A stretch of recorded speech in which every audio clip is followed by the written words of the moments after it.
Former Dougco School Superintendent Corey Wise has filed a discrimination complaint against the district. His complaint says the school board majority retaliated against him after he advocated for students and staff of color, LGBTQ+, and students with disabilities. Here to talk about this complaint, we're bringing in our 9 News legal expert, Whitney Traylor. Good morning. Hey, good morning. Good to see you. Nice to see you too. So he filed a complaint, but not a lawsuit. Can you talk about why that might be and where do we go from here? Right.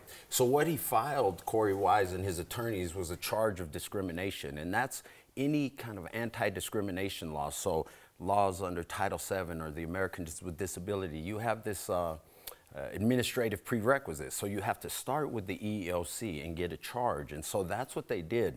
This isn't a lawsuit, but you have to have this before you file the lawsuit. So now the EEOC will investigate, it'll take some time, and then they'll issue a ruling, and then they can file the lawsuit. But definitely, if you're going to file, you have to do this first. And what he filed for was a claim of retaliation based on association and advocacy.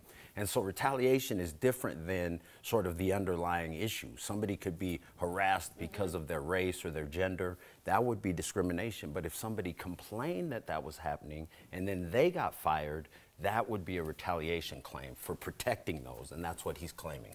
And if it were to go into becoming a lawsuit, filing a lawsuit, what would be Dougco's defense?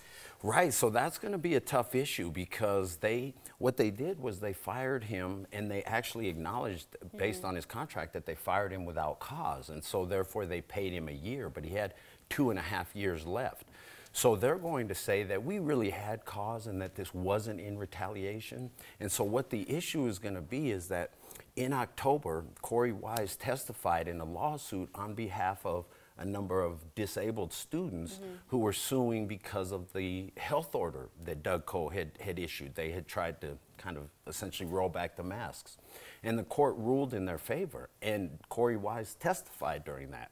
Well, it was only 3 months later then that they decided to terminate him. And so they're going to say, well, it had nothing to do with the fact that he testified in court and on behalf of these disabled students. So that's going to be their defense. Their defense there. And so now he has a new job, and he's been paid out a year from his contract. Does that impact this in any way? That's a great point, because now what you're getting at is damages. So every case comes down to two things: liability, did they do something wrong? And then damages, how much did it cost? And so here, if Corey Wise prevails and says, yeah, you terminated me in retaliation, well, then the question is, how much does he get? His new job, where he's getting paid that will go towards mitigating the damages, but he had 2.5 years on his contract, so they only paid him out a year, so he'd be entitled to the 1.5 years, and then it also may impact his para based on his retirement funds and how they calculate that. So there could still be sizable damages, attorney fees, and punitive damages. That is to punish them if he prevails. So we wait for the EEOC and their investigation, and then we pretty much wait to see what they come up with and where it's going to go from there. That's exactly right, and they'll find either cause or no cause, but either way they'll issue a right to sue, and then if they don't settle, then the lawsuit can go forward. But this could take 6 to 12 months. Okay, we'll see what happens. Whitney, thanks for breaking it all down. A little complicated. Yeah. So appreciate you coming in. Good to be here. All right, let's check the weather with that.